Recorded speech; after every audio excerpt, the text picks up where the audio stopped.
Officials with Children's Protective Services miss blaring warnings that could have saved the life of a 9-year-old Detroit boy. His remains were found buried in a backyard at a home in January.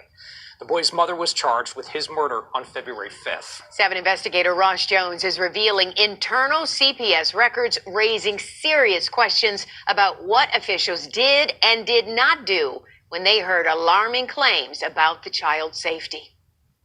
We identified some human remains, someone small in stature. Extremely sad day. The scene at Woodingham and St. Martin's in Detroit was enough to shake even career police officers. The body of a child found buried in a shallow grave. This case is rather shocking. In my 27-year career, I don't remember seeing anything like this. It took days for officers to determine that the boy was 9-year-old Zamar King, murdered, prosecutors say, by his mother, Brandy Pierce. It's alleged that she purchased a shovel. She bound him by tying his hands and feet together. She then put him in this hole and covered him with dirt. But as unspeakable as the alleged crime was, it did not come out of nowhere. It's just a train wreck that's going to happen, right? You just see it coming, and they don't do anything about it. By law, records from Children's Protective Services are guarded closely, even after a child dies. But we've obtained internal CPS records that show state employees were warned for years that Zamar was in danger. At least 4 times, records show, Brandy Pierce was the subject of CPS complaints, the first coming in 2015, after Pierce admitted to marijuana and alcohol use during her first trimester. It happened, she said, before she decided to keep Zamar. There were complaints in 2019 and 2021, both alleging that Zamar had been left alone. The first time in the lobby of a Southfield apartment building, with Zamar telling police he did not know where he belonged. Police later made contact with a relative, and the complaint was denied. 2 years later, on a 78-degree day in May, Zamar was left alone in his mother's locked car for more than 90 minutes while she went to a doctor's appointment. She told police her son was a heavy sleeper and claimed doctors wouldn't let him into her appointment. It's the pattern, right? Here is a mom, again, where she's repeatedly reported by different people in the community. Frank Vandervoort is a law professor at the University of Michigan and a longtime child welfare advocate who said Pierce's pattern of behavior and the disclosure that she was receiving mental health services on an almost daily basis should have been a red flag to CPS. That suggests to me a very severe level of mental health need.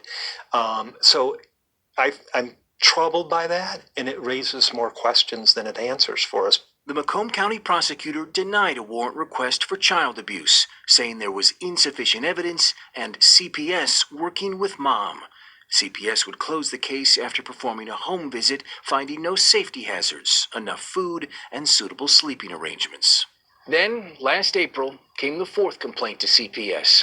This time, Pierce would come here to this Plymouth Hospital emergency room, reporting she was anxious and depressed. Pierce told CPS she had a breakdown and felt herself going into a panic attack.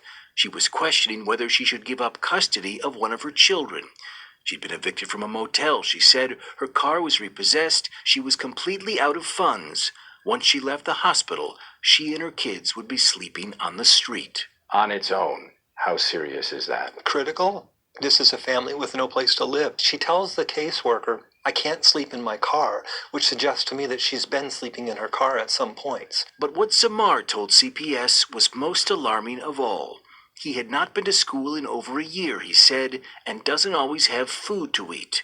He said his mother beat him with a belt, that she's choked him with her hands, and that she wants to kill him. Any rational, normal person walking out on the street hearing this would be completely alarmed by what they're hearing. They would take action. They would call the police. But what CPS did, according to internal records, was close the case. The investigation found no preponderance of evidence of physical neglect. Pierce was provided with pamphlets connecting her with community services, and a note was added to follow up on her mental health appointments. 6 months later, after Zamar reported that his mother choked and wanted to kill him, prosecutors say she did. It's alleged that she killed him and that the cause of death found by the medical examiner was smothering and neck compression. CPS records show that the family was placed at a homeless shelter after that final complaint last April. It is not clear how long they were there. Then in December, Brandy Pierce was found in Georgia. She was arrested after someone reported finding her other child, a 3-year-old, locked in a car alone. Police said temperatures were in the 40s, the child was nude, and there was feces and a deflated air mattress in the vehicle. Citing state and federal law, CPS said they could not comment on this case, but they are heartbroken by Zamar's death and are committed to ensuring the health and safety of all children. Tonight, Zamar's relatives are trying to pay for his burial. They have started a GoFundMe, and we have included a link where you can donate on our website right now at WXYZ.com. Beyond horrific. And we asked CPS, is the employee who handled that last investigation, what is their status? Are they working today? Are they under investigation? Were they disciplined? They said they couldn't comment, but there are many, many questions that need to be asked about this. I mean, it leaves you speechless, and my stomach is just turning over. Where is that mom? She's locked up right now, or she's getting help? It is unclear whether or not she's still in Georgia. They have to move her to Michigan so she can be arraigned. Her whereabouts right now are not entirely clear, but she is under arrest. And her other children are safe, as far as we know. State custody right now.